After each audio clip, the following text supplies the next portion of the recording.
Donc dans cette deuxième partie, ce que je vais faire, c'est créer une pièce et l'ajouter à ma grille. Dans la première partie, on avait simplement créé la grille et on l'avait simplement affichée. J'en ai profité pour analyser un peu quelles étaient les différentes pièces dans le Tetris parce que j'ai pas joué depuis un moment et bon, je savais en gros les pièces qu'il y avait mais je me souvenais plus exactement les largeurs et hauteurs. J'en ai profité aussi pour guider le projet. Après je le partagerai si jamais il y en a qui veulent le reprendre. Le projet a une certaine étape en particulier, ils pourront. Alors oui, là j'ai fait un deuxième first commit. J'avais complètement oublié que React faisait un initial commit. Voilà, bon, il y a deux first commits, mais pas grave.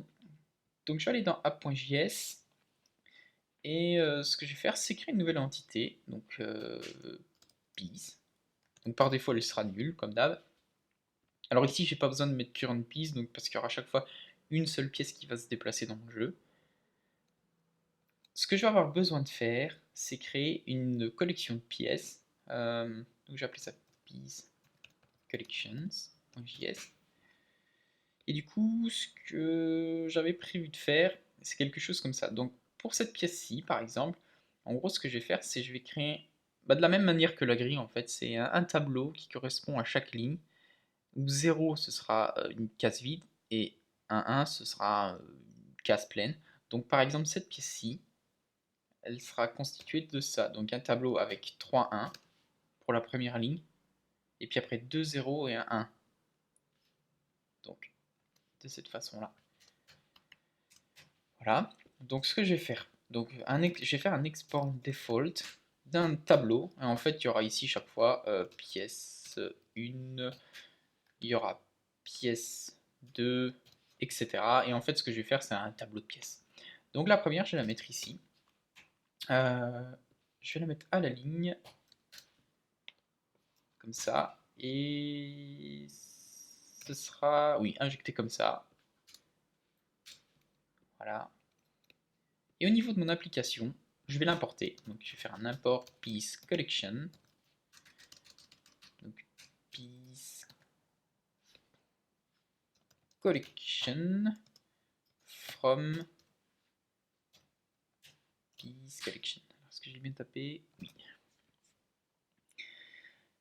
Et la pièce, je vais la générer. Le jeu va démarrer. Je considère qu'il démarre ici à l'init-game. Ce que je ferai après, c'est peut-être un bouton Enter pour lancer le jeu, mais là, je vais la lancer direct. Donc, en callback de la construction de la grille, je vais générer une pièce. Alors, je vais voir que ça se lance bien, parce que je suis pas encore familiarisé. Donc, ça, c'est correct. Et je vais créer une nouvelle méthode. Euh, je vais même en profiter un peu pour organiser ça. Le init-game, je vais le mettre tout en haut. Le component didmount aussi. Ce que je vais faire au niveau des fonctions métiers, ici je vais mettre les grid functions. Grid functions. Et ensuite je vais mettre les piece functions, juste histoire d'avoir un peu plus d'ordre dans le code. Et donc là, je vais créer une fonction generate piece.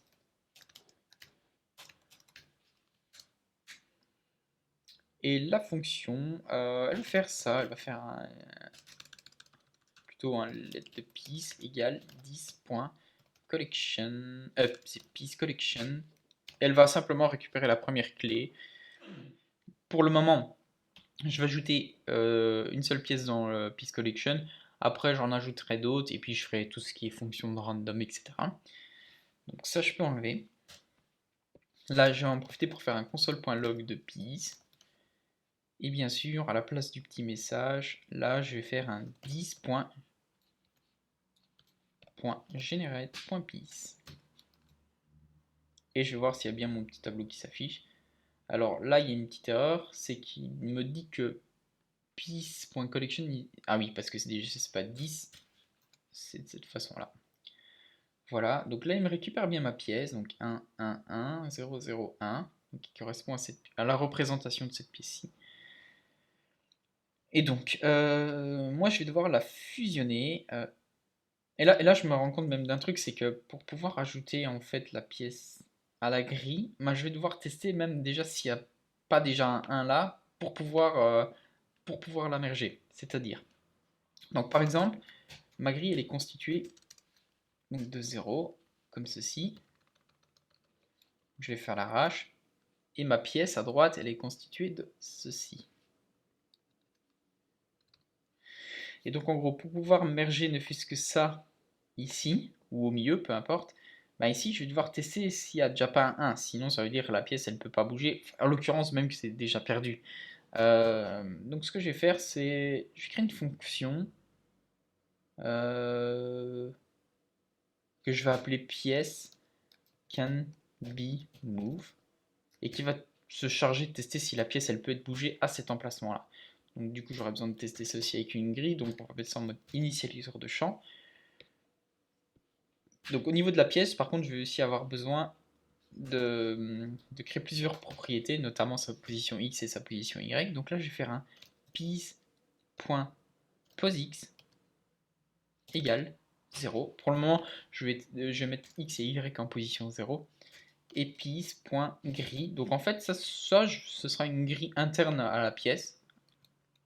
Donc il ne faudra pas confondre piece.grid et grid, qui est la grille générale.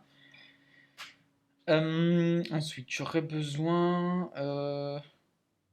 C'est tout, pour le moment, c'est tout. Donc, je vais faire appel justement à cette fonction-là, qui va en gros comparer si je peux déplacer la pièce. Donc, je vais faire un 10.piece can be moved, et je vais passer la pièce. Et ici, je vais faire un résultat, result, et je vais afficher les résultats. Donc là, je m'attendrai à un true false. Donc là, ça c'est la pièce qui est passée en paramètre.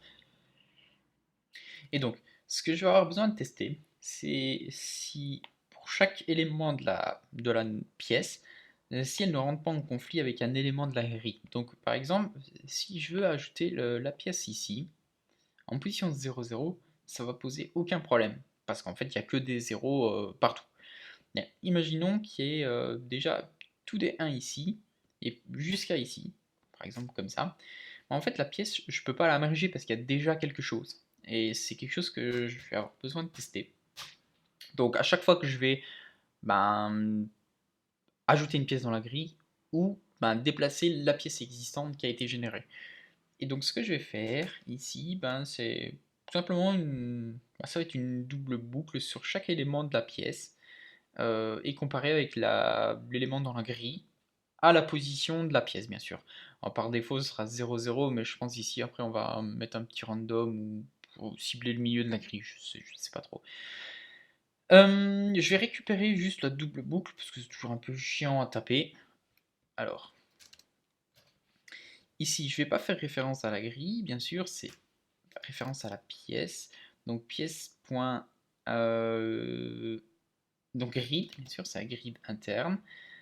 Et là, je vais avoir besoin de tester les Y. Donc, je vais faire tout simplement. Enfin, je vais utiliser la méthode len qui va me permettre de récupérer le nombre d'éléments dans le tableau. Donc, on considère que la pièce, elle a toujours au moins 1 de hauteur, donc forcément un Y. Donc, ça marchera toujours. Donc, je vais enlever ça. Je vais aussi enlever ça. Et pour l'X, pareil, en fait, ça marchera aussi parce que s'il y a systématiquement 1 de hauteur, il y a au minimum 1 de largeur. Et donc là, ce sera par rapport à la première ligne. Donc je vais faire un piece.grid de 0. Donc ça, cette ligne-là existera toujours. Point .len, et ça, ce sera chaque x. Donc, je vais quand même afficher chaque valeur en faisant un piece.grid de y, x. Et donc ce qu'on devrait voir, c'est 1. Donc du coup, ce serait 1, 1, 1, 0, 0, 1. Alors, je vais fixer aussi ce petit problème de clé. Je vais aller dans la grille. Là, je vais juste faire une allez, un truc comme ça.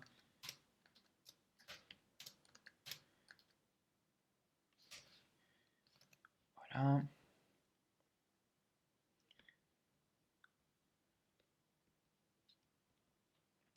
Donc, là, je vois qu'il y a aussi un petit undefined, donc c'est, je sais pas pourquoi, donc ligne 51.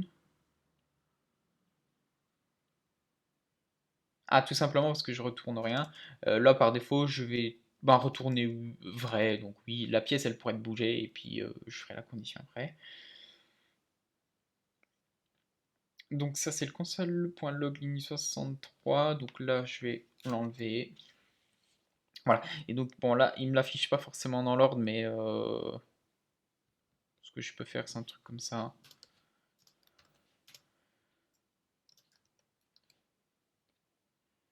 Ah là non plus, bon, c'est pas grave. Donc ensuite, ce que je vais faire, je vais comparer justement, j'aurais pu garder ça, du coup. Je vais dire que si la pièce, elle est strictement plus grande que 0, je me dis en fait, bon, comme il y a des couleurs dans le jeu, je me dis qu'en fait, le 0, ça peut être considéré comme une pièce vide. Et que si par exemple je veux générer une couleur, en fait je peux générer ici un nombre différent de 1 en fait. Par exemple le rouge ça peut être 2 et une autre couleur 3, etc. Et je me dis que je peux me servir ici du nombre pour générer des différentes couleurs. Donc par défaut je vais laisser 1 et puis je verrai pour adapter le code un peu plus loin. Pour l'instant c'est pas nécessaire. Donc c'est pour ça ici je vais pas faire égal égal égal 1 mais je vais plutôt faire strictement plus grand que 0.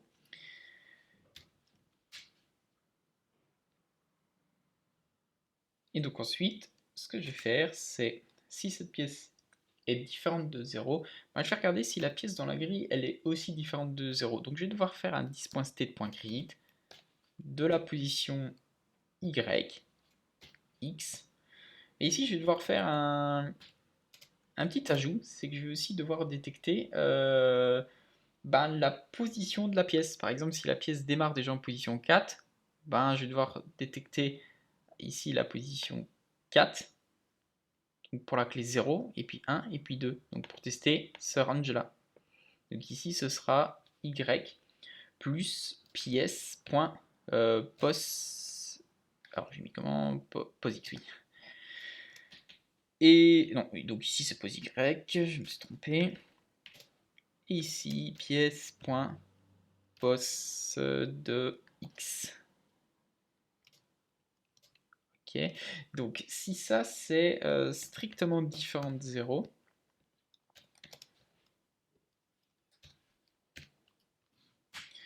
je retourne false. Et donc, je vais juste laisser ça comme ça. Donc par défaut, la pièce est toujours bonne. Et si la pièce, je vais pas mettre, bon, je vais mettre strictement plus grand que 0, alors c'est faux. Ça veut dire qu'il y aura soit un 1, soit un 2 ou un truc comme ça. Et c'est tout ce que je vais faire. Là, je vais un peu enlever les espaces inutiles. Donc à partir du moment où la pièce, elle peut être déplacée. Donc je vais déjà voir si c'est correct. Donc oui, c'est correct. Et juste pour faire un petit test, je vais modifier la grille. Alors, je vais directement aller ici. Et là, je vais faire grid de 0, 0. Et je vais ajouter 1. Et là, ici, je vois qu'il me retourne false. Et donc, pour simuler le cas un peu particulier, donc par exemple, si la pièce, elle démarre en position 4, là, ça va être correct. Et ce que je vais faire, c'est justement me mettre en position. Donc là, c'est l'axe des Y. Ça, c'est les lignes. Donc je vais me mettre en 4. Et là, on voit bien que c'est faux. D'ailleurs, il y a un truc que je peux faire, c'est si y a un 1, je peux peut-être l'afficher, histoire que moi je puisse voir un peu les différentes pièces. Donc je vais me mettre au niveau du composant grid, au niveau du composant qui me permet de dessiner. Et ici, je vais tout simplement mettre la valeur. Donc, je fais des accolades et je mets donc grid de y, x, si je dis pas de bêtises. Oui, donc là ça marche. Donc ça m'affiche bien un ici. Et donc si je modifie sa coordonnée, par exemple 0, 0. Allez, je peux faire ça comme ça. Voilà, je peux bien voir ici que ça ajoute des 1. Donc là, je vais supprimer ça. Donc après, je pourrais faire des tests au fur et à mesure quand la pièce va se déplacer. Donc là, je vais la laisser en 0, 0 pour que ce soit plus logique. Et maintenant, je vais me charger d'ajouter la pièce comme elle peut être déplacée. Donc, if result. Donc, ici, je sais pas s'il met une notice quand je mets. Non, il met pas de notice. Je pense que si je fais ça, il met une notice. Ouais. Donc du coup, je vais le laisser sans rien du tout.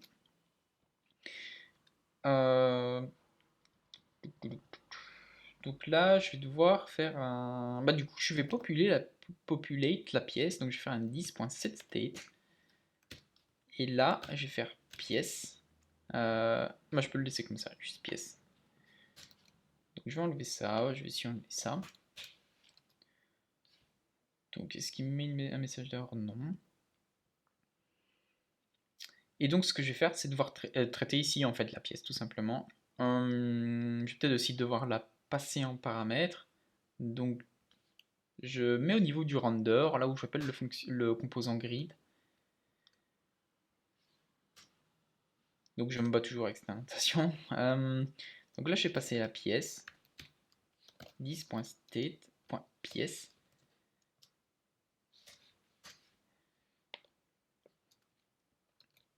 Donc je la récupère de l'autre côté en faisant comme ça.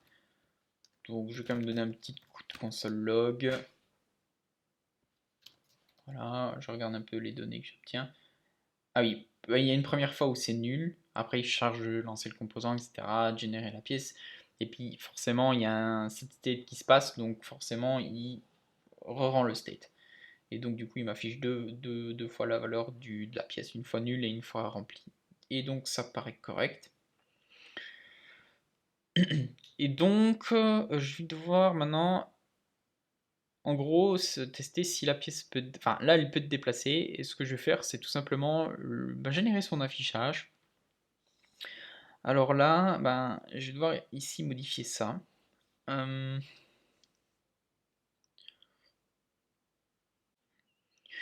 je vais directement afficher la valeur de la pièce ici.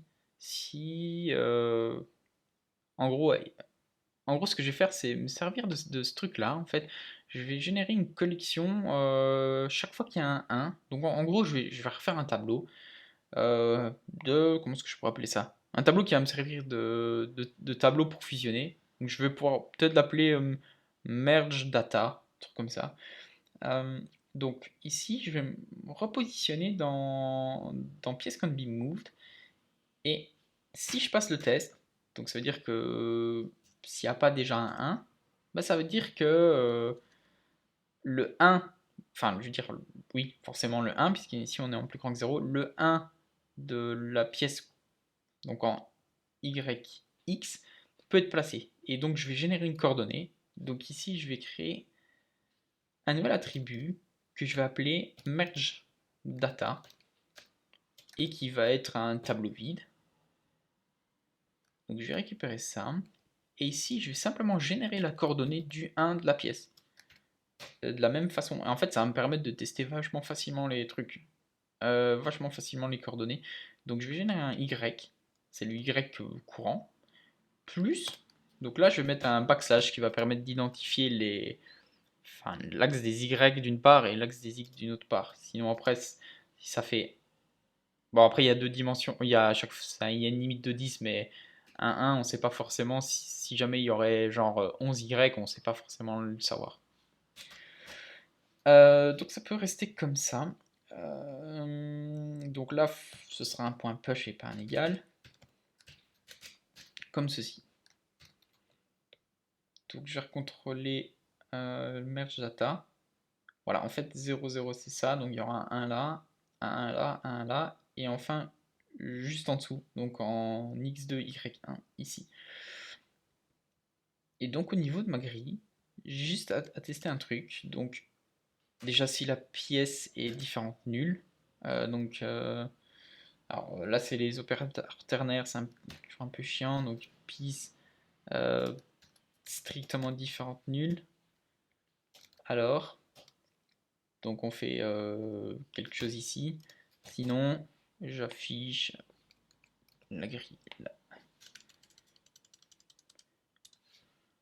Donc, je sais pas pourquoi il me le met en... Ah voilà, attends. Je vais refaire ça comme ça.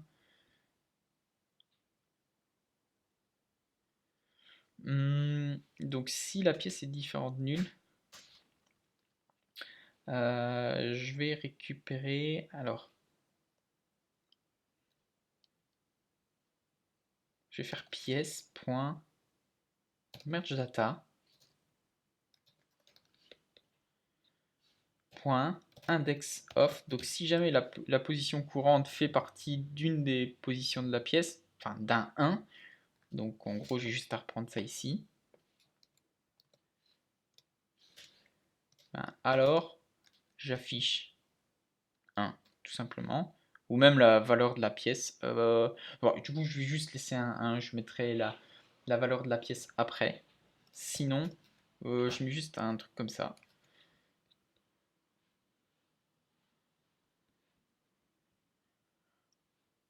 Du coup, je vais mettre peut-être des parenthèses.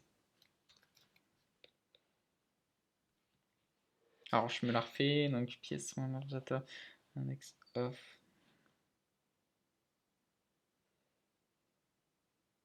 Déjà, ici, c'est YX. Il faut que je m'habitue à cette inversion de coordonnées. Donc, merge data. Donc, 0, 0, 0, 1. Pièce.merge data. Pièce.merge data.index of. Si c'est le cas, j'affiche 1. Sinon.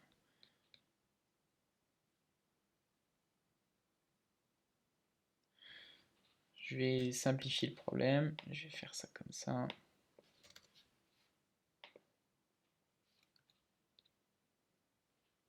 Donc, il affiche 1 partout. Ah oui, forcément, il faut que je lui donne une condition. Donc, oui, c'est n'importe quoi. Donc, attends, je reviens en arrière. Et ce que je vais faire, c'est strictement différent de -1. Voilà, bah là, il m'affiche la pièce. Il y a juste maintenant, je dois traiter le tiret parce que j'ai fait n'importe quoi. Donc, au niveau du... Donc, s'il n'est pas dedans, en gros, j'affiche la valeur de la grille. Et sinon, j'affiche... Donc, si la pièce est nulle, ben, dans tous les cas de figure, j'afficherai la valeur de la grille. Si la pièce n'est pas nulle et que ben, la position du pointeur, donc en YX, correspond à un 1 de la pièce, alors j'affiche le 1 de la pièce. Plutôt ça, oui. Sinon, j'affiche aussi la valeur de la grille. Voilà. Donc, est-ce que je peux essayer de structurer ça un peu mieux? De cette façon-là, peut-être.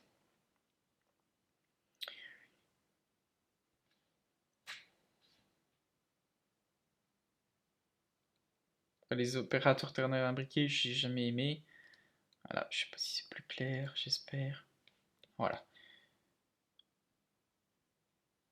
Donc là, j'ai déjà réussi à fusionner ma pièce. Maintenant, ce que je vais faire, je vais générer une autre pièce. Par exemple, si je fais une pièce 0, 0, 0, 1, et je vais copier ça. Ça, ce sera une pièce tout en verticale. Ouais. Ah, ça a l'air de bien marcher. Du coup, je vais reprendre celle par défaut. Ok, bah après la seconde partie, ce sera, enfin la partie qui viendra après, ce sera essayer de déplacer la pièce et voir un peu comment la fonction de dessin agit.